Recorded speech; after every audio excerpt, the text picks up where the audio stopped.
I'm far more of a social worker than I am a teacher of dance. Using dance as an education and empowerment tool carries more weight in my life than actually producing professional dancers. And the question is this not the role that dance and all the other art forms should play within the education department?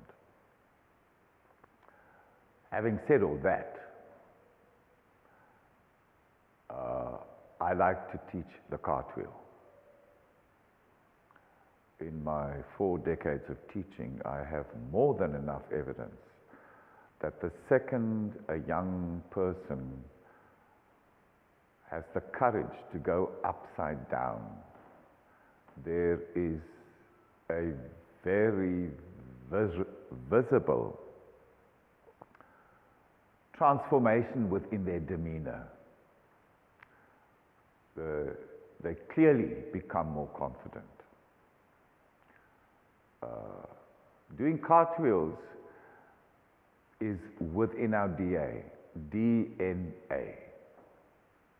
We are, after all, a primate. And all you have to do is watch a group of primates, for instance, a troop of monkeys. And more than likely, the little ones are cartwheeling. What I start off with is just getting them used to walking in a semicircle, because in fact, that's the way the body changes when they do the cartwheel. And with these two, because they have so much experience, it's going to happen very easily. But I guarantee you, when you are introducing young people to dance, it's not going to happen that easy. So it takes a while to get it. We're only going to do it twice. So kids stand up, and then I just ask them to walk around in a semicircle to the other side of the chair and go. Okay. And reverse that. So what's happening is it's the hip that is the nearest to the chair that is doing the rotation, so they get to the other side of the chair, and then the other hip is nearest to the chair. So it's a subconscious learning process at the beginning. Okay. So, and last time, and go. Very simple, and go. And as I've said more than 1,000 times, repetition, repetition, repetition until they get used to it. The other problem that I often find is that when a young person has to put their hands on the floor for the first time, there's a sort of a Kardashian-esque attitude towards the floor, where they will put their fingertips down, and that you certainly don't want. So the next stage, all they're going to learn is to actually get the full weight of the body onto a flat, extended hand. So step away from the chair slightly, and then you step and place your hand on the chair, and go. And back. Then we walk around to the other side, and we do 100% the same thing. And go, and back, and reverse. Okay. One last time.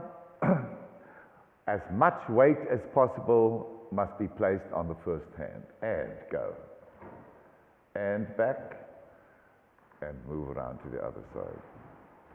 So there needs to be a step towards the chair with the leg that is closest to the chair, and place the hand that is closest to the chair on the chair, and go, and back.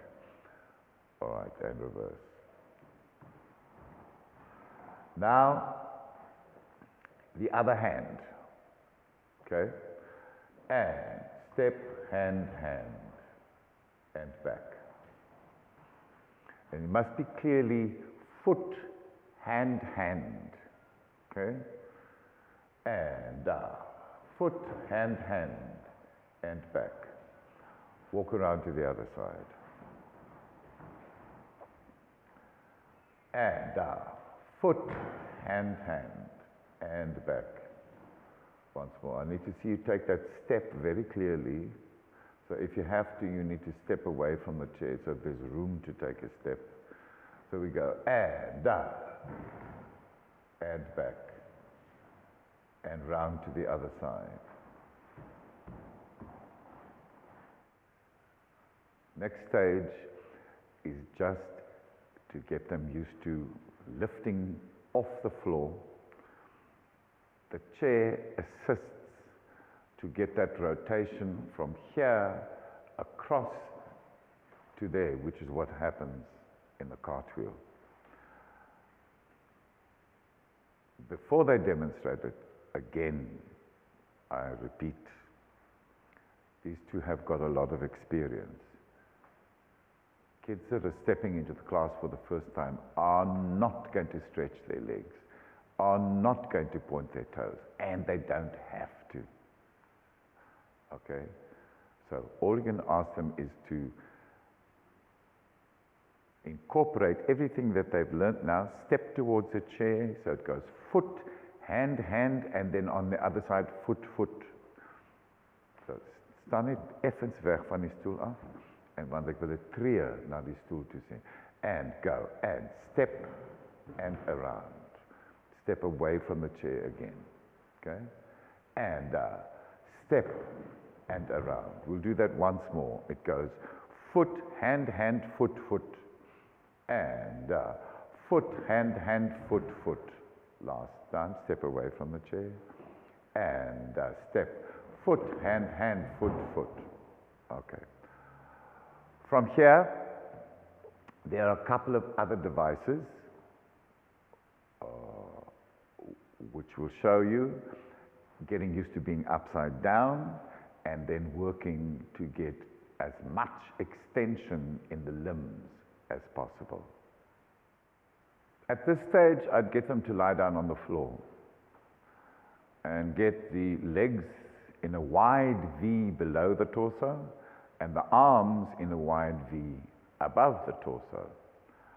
So you're going to find that the overwhelming majority of them are going to arch their back as Georgia is now, and at this stage it doesn't matter. It really doesn't matter, okay? But at a later stage, when they get to grade 10, 11, 12, then of course, then the spine, the spine must be on the floor, and my hands are most probably cold, and get rid of as much of the arch in the spine as possible. Encourage them to stretch their feet as much as possible, so they need to reach, reach, reach, reach, and it's the same with the arms, that they reach out as much as possible and try not to arch the back. Simply that, okay? Inexperienced kids will have to spend some time trying to get the legs straight, okay? It's not about an aesthetic. It's not about having beautiful long legs and lovely pointed toes. It's about expressing yourself with confidence in the space and using up as much space as possible. So, next stage is to get them used to being upside down. This is where the largest percentage of your new students are going to have problems, okay? So, all I'm going to ask Georgia is to do a handstand against the wall. She's not going to have a problem. And go. So this is the eventual position where you want. And then you want the legs as wide as you possibly can so that they feel, and arms pushing against the floor. They're upside down and they're using up a lot of space. Again, it's not about the beautiful straight leg and the pointed toe. It's about inhabiting your body and being proudly and strongly in the space and using up as much space as possible.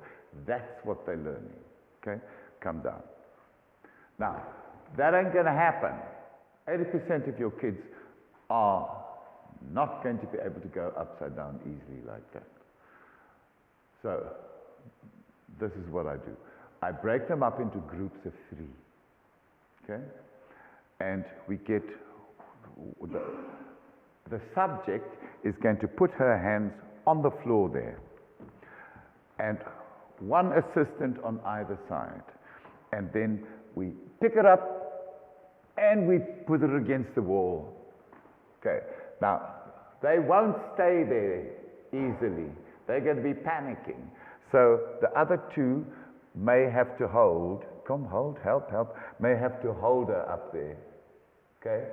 Now, there's going to be shrieking and giggling and falling, but they have a lot of fun. And in the process, they learn a lot. And eventually, they start helping each other to go upside down. Thank you. Now, a couple of other devices. So if they've been lying on their backs on the floor and they've learned to stretch their legs and their arms, or they've stood up against the wall and they've learned to stretch their legs and arms, in that case largely with assistance from the other students in the class. Now, a very similar exercise using the chair. We love the chair at Garage. Where neither the floor or somebody else is helping them. They're doing all the work themselves. So they sit on the edge of the chair like that and they support themselves on their hands and then reach out with the legs. Okay. And that is without a doubt a body strengthening exercise. We just do that once more and reach out. That's working with both legs at the same time. Now we move on, they go back, okay? Now we're going to get used to extending the legs individually.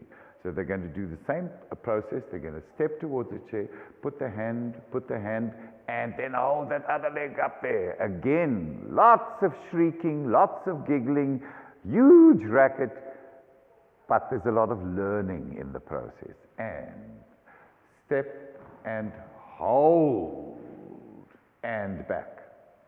Okay? We just do that once more. And step and hold and back. And then they walk around to the other side and they repeat it on the other side. And we go. And foot, hand, foot, and back. And foot, hand, foot, and back. As I say, merely, you can go back, kids, merely a strengthening exercise and getting used to using more space, asserting yourself in the space. So we've done the one leg, now we do the other leg, which goes and step, hand, step, leg, and back. Step away from the chair, but I can see that step more. And step, hand, step, leg, and back. And then they move around to the other side. And they go and step, hand, step, leg, and back. And step, hand, step, leg, and back. So now they've learned to hold the leg and over a period of time have built up the strength in the legs. Now we encourage them to start swinging the legs and retaining that extension, that space in the joints, in the long leg with a strong foot. So it's the same thing, except instead of holding it, they swing it. Step away from the chair, and we go. And foot, hand, throw, and back. Again, and foot, hand, throw, and back. Walk around to the other side. And foot, hand, hand, throw, and back. Extend that foot, and foot, hand, hand, throw, and back, and walk around to the other side. Now we do the other leg, the second leg. And we go, and step, and throw, and back. Stop, stand there, that's it. And go, and step, hop, and once more on each side, and step, hop, and last time, and step, hop, and now we just have another version of what they did lying on the floor or up against the wall, is to get both legs straight. And they use the chair, so they face the chair, and they take as much weight as they possibly can on their hands and open the legs out and go. That's it. These two have a lot of experience. It's not going to happen that easy. I'm quite well aware of it. But the attempt is what's important. And even here, I've had a lot of shrieking and giggling and so on in the class. Once more, and hop. Okay. That they've learned to extend, and many of them won't be extending yet. It's just the mechanics. Okay. We do a small cartwheel using the chair to the other side. So low legs, but as wide as possible. And foot, hand, hand, foot, foot. And foot, hand, hand, foot, foot. Last time on each side. And foot, hand, hand, foot, foot. And foot, hand, hand, foot, foot. Okay? You crack that. The more accomplished kids, give them an opportunity to really show off. It makes them feel good. So they're going to go as high as they possibly can. And go. And go. Well done, Georgia. And then, and I'm only going to, and we take the chair away, and then she goes, and go. Other side, and go. Thank you. As I said right at the beginning, there's little or no creativity in this series of classes. It's all nuts and bolts. Bones, tendons, and muscles. It's about giving a young person an opportunity to inhabit their body, to move muscles and bones with confidence. So at this stage, this of course should not be the only training they get. They must have creative experiences as well. But that's another series of videos. Okay, so now we move on to sticking a couple of ideas together. An introduction to choreography, an introduction to dance. Again, there's nothing creative about it. That's a whole other issue. I can't emphasize that enough. So, I like, when they first learn a combination, to base it on walking. In other words, you step on the right, you step on the left, you step on the right, you step on the left. Okay, we know that all choreography isn't like that. It doesn't go right, left. Weight changes can be more complex. But I prefer to start off that way. So, they're going to do, on the right, one gallop to the right. Georgia is going to use an arm. Keanu is not going to use an arm. Now I'm just using that as a demonstration to show you the choices you have. Okay? So Keanu's keeping his hands on his hips. Georgia is going to use an arm, and they're going to do one gallop in that direction and go. Right. That's going to the right. Now they're going to move to the left. Georgia is going to do the same thing. She's going to use an arm. Keanu isn't. They're moving to the left, so they will both look where they're going. That's important. That's important. They need to have a sense of vision. Okay?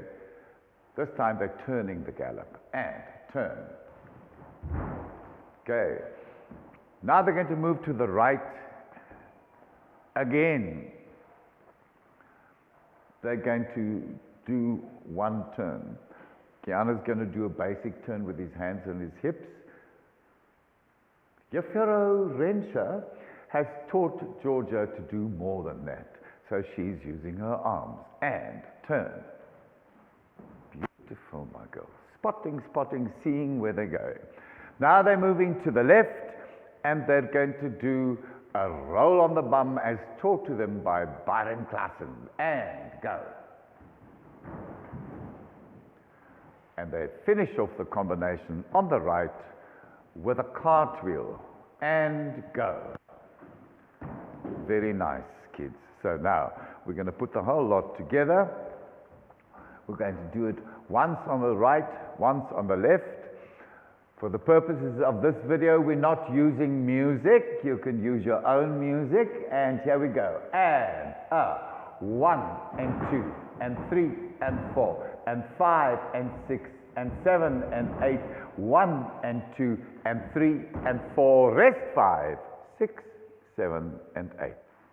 Look where you're going. And 1 and 2, 3 and 4, 5 and 6, 7 and 8. 1 and 2, 3 and 4. Rest 5, 6, 7 and 8. Klar.